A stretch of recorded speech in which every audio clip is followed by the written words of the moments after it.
एक बार की बात है, एक बहुत ही समझदार और होशियार भेड़िया जंगल से गुजर रहा था तो अचानक उसे एक मरा हुआ हाथ बड़ी ई की मात्रा दिखाई दिया।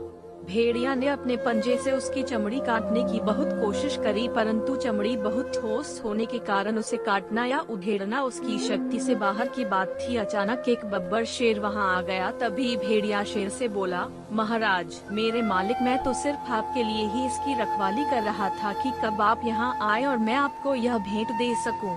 कृपया आप इसे मेरी तरफ से स्वीकार करें। बब्बर शेर बोला, तुम्हारा धन्यवाद, परंतु तुम तो मेरा स्वभाव जानते हो कि मैं किसी दूसरे के द्वारा किए गए शिकार को स्वीकार नहीं करता। मैं अपनी खुशी से तुम्हारी यह भेंट तुम्हें सौंपता हूँ। इतना कहकर बब्बर शेर अपने रास्ते हो लिया, परंतु मुसीबत अभी खत्म कहाँ हुई थी। अब एक साधारण शेर वहाँ आ पहुँचा। वह झट से बोला, चाचा जी, आप यहाँ मौत के मुंह में कहाँ घूम रहे हैं? शेर बोला, क्या मतलब?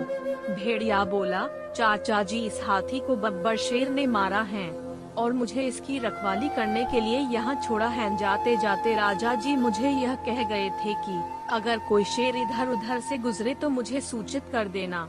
अब मैं इस जंगल के सारे शेरों को खत्म कर दूंगा।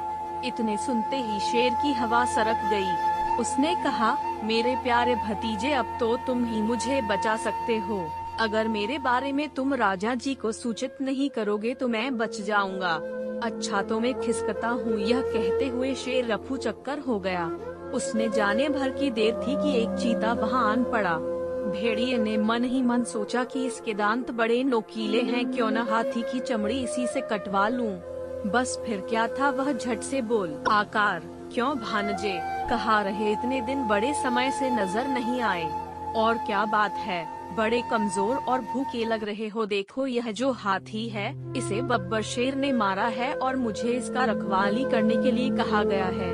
लेकिन यदि तुम इस हाथी का स्वादिष्ट मांस खाना चाहते हो तो जल्दी से इसमें से चीर कर खा जाओ, परंतु जल्दी करना, कहीं राजा जी ना जाए। फिर चीता बोला, नहीं मामा जी, मुझे लगता है यह मेरी सेहत के लिए ठीक नहीं। परंतु भेड़िया ने फिर एक चाल चली और चीते से बोला, सुनो भांजे, हौसला रखो और खाना शुरू करो। जैसे ही बब्बर शेर मुझे दूर से दिखाई देगा मैं तुम्हें उसके आने की खबर दे दूंगा। बस झट से भाग जाना। बस फिर क्या था, चीता भेड़िए के झांसे में आ गया और हाथी के पास पहुंचा। उसने जैसे ही हाथी की चमड़ी को उधेड़ा, भेड़िया चिल्लाने लगा, भांजे फूट लो, शेर आ रहा है। झट से चीता 9-2-11 हो गया। इस तरह भेड़िए ने लंबे समय के लिए अपने भोजन का प्रबंध कर लिया।